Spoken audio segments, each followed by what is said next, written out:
तो स्टूडेंट्स ये रहा हमारा न्यूमेरिकल नंबर 1.2, जिसमें देखें ये भी कुछ मिलता जुलता ही आपका न्यूमेरिकल नंबर 1.1 से। वो कह रहा है कि the storage charge and peak reverse current of a diode are.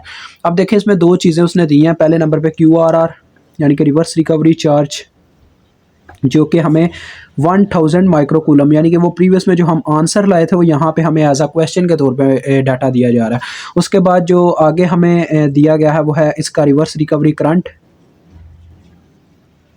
जो कि है 400 एम्पेयर। ये भी हमारा आंसर ही आया था, याद है ना। यानी कि इस दफ़ा शायद ये हमें उल्टा चलाने वाला, देखते हैं क्या बनता है। उसके बाद सॉफ्टनेस फैक्टर उसने दिया जी SF 0.5, और वो कहता है कि रिवर्स रिकवरी टाइम को फाइंड आउट करें और rate of fall of current निकालें इसका। ठीक है जी। तो देखो बच्चों सिंपल सी बात है, TRR को हम पहले फाइंड आउट कर लेंगे, क्योंकि फार्मूले के अकॉर्डिंग मुझे ये डायोड करंट को फाइंड आउट करने के लिए, यानी कि चेंज इन डायोड करंट, वो फाइंड आउट करने के लिए TRR की ज़रूरत पड़ती है फार्मूले में। डेट्स वाई मुझे पहले क्या चाहिए होगा, मुझे एग्जैक्ट TRR की ही वैल्यू फाइंड आउट करनी होगी। तो जैसा कि आप जानते हैं हमने फार्मूला पढ़ा हुआ है, एज पहले मैं कर रहा हूँ कि reverse recovery charge is equal to होता है 1/2 टाइम्स ऑफ, यानी कि बेस मल्टीप्लाई बाय हाइट, वो जो फार्मूला था। तो reverse recovery current multiply by reverse recovery time, this is the formula. तो इसको आप फॉलो करोगे। देखो आपको किस चीज़ की ज़रूरत है, रिवर्स रिकवरी टाइम की, तो यहीं से ये फार्मूला डेवलप हो जाएगा। TRR उधर ही रह गया, और देखो 2 इधर आके इसके साथ मल्टीप्लाई हुआ, 2QRR, और बटे में आगे इसकी करंट IRR। अब देखिएगा ज़रा गौर से इस चीज़ को, कि यही चीज़ मैं आपको कह रहा था कि जो आगे की सारी डेरिवेशंस होती हैं वो हम कर सकते हैं, लेकिन बेसिक्स हमें पता होने चाहिए। तो देखें ज़रा गौर से, 2 मल्टीप्लाई बाय चार्ज हमारे पास कितना है, 1000 माइक्रोकूलम, कूलम ना भी लिखो चलेगा, और बटे में अपनी करंट है 400। तो इसे 5 आना चाहिए, क्योंकि 5 ही हम मतलब कि आगे, ये हमारा मुझे लग रहा है इन्होंने ऐसे किया, हमें उल्टा घुमा दिया हुआ बच्चों।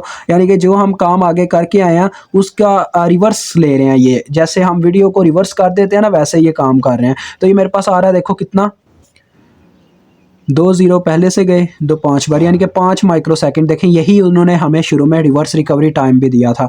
डायोड, ये चेंज इन डायोड करंट भी उन्होंने हमें दिया हुआ था उस वक्त, पैरामीटर। तो देखें पैरामीटर्स हमने फाइंड आउट कर रहे हैं 1 बाय 1। अब डेरिवेटिव ऑफ करंट कैसे करेंगे, जैसा कि आप जानते हो रिवर्स रिकवरी करंट का जो फार्मूला है वो होता है reverse recovery time into derivative of current according to time, this is the main formula. तो यहीं से अगर हम डेरिवेटिव ऑफ करंट का फार्मूला बनाए तो वो क्या बनेगा, वो आ जाएगा जी आपके पास reverse recovery current divided by reverse recovery time. ठीक है जी।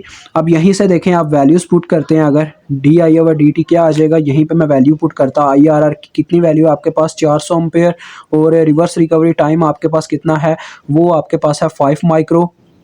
तो देखें 5 एक बार 5 8 बार 40 होता है, तो ये 80 यानी कि ये आ जाएगा 80